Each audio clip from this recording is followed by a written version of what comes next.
Turƙa shi tabbas wani har-hare da ita ƙasar Isra'ila take kaiwa ƙasar Doha, wato ina nufin ƙasar Qatar kenan. Wannan abu yana ƙara yawa duba da yanayin yadda take kashe mata mutane a cikin wannan ƙasa. Wannan dalilin ne ya sa ita Majalisar Ɗinkin Duniya take ƙoƙari a zauna zaman sulhu don a yi ƙoƙari a kawo ƙarshen wannan fitintunu da yake faruwa. To mai sauraro ka biyo mu a cikin wannan shiri inda za ka je mu ɗauke da wannan cikakken rahoto namu na wannan rana.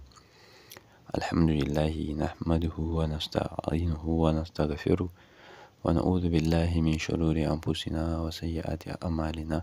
Man yahdihillahu fala mudilla lahu wa man yudlil fala hadiya lahu.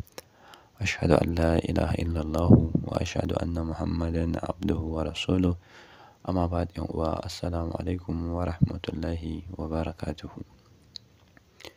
Barkanmu da sake saduwa da ku a wani sabon shirin namu na yau. Kamar yadda ne muku magana, wato dalilin da ya sa ita ƙasar Isra'ila har yanzu take ƙara farmakan ƙasar Qatar, take ƙara kai mata hari.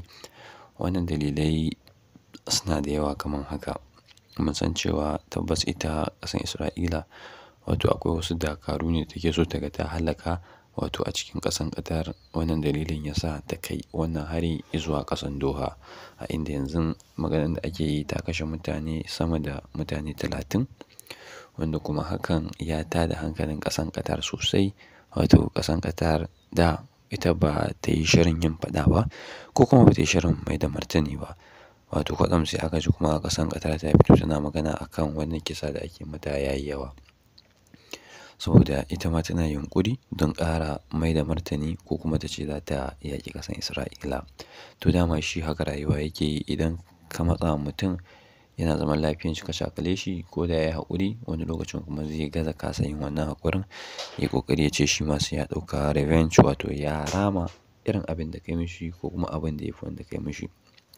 To yanzu ita ƙasar Qatar da muke gani ƙasa ne na musulmai, kuma ko yanzu ta nemi gudunmuwa akwai ƙasashe da dama wanda za su kawo mata agaji, su kawo mata gudunmuwa. Ita ƙasar Isra'ila tana ganin cewa ta gawurta ne, babu wata ƙasa da za ta kara da ita ta kwashe lafiya. Duba da yanayin cewa tana da tare da ƙasar Amurka. Amurka na goya mata baya a irin wannan ta'addanci da suke suna aikawa. Ku duba irin yadda suke yaƙi a ƙasar Gaza.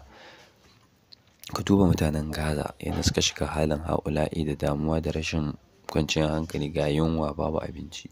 Kwanaki can har datsa hanya aka yi game da inda ake zuwa ana kai musu kayan abinci.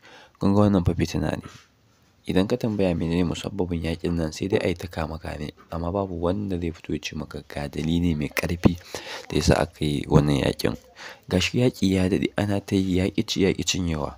To shi ya sa nake ƙara jaddadawa, nake kuma shawartar 'yan uwana musulmi da mu yi ƙoƙari mu taya wa'innan ƙasashe. 'Yan uwanmu ne wallahi, mu taya su da addu'a Allah ya kawo musu sauƙi da zaman lafiya. Saboda wannan yaƙi da kuke gani, tsoron da ake kada ya zama shine yaƙin duniya na uku, World War III kenan. Kun ga ko in ya zama haka, babu inda ba zai ci ba.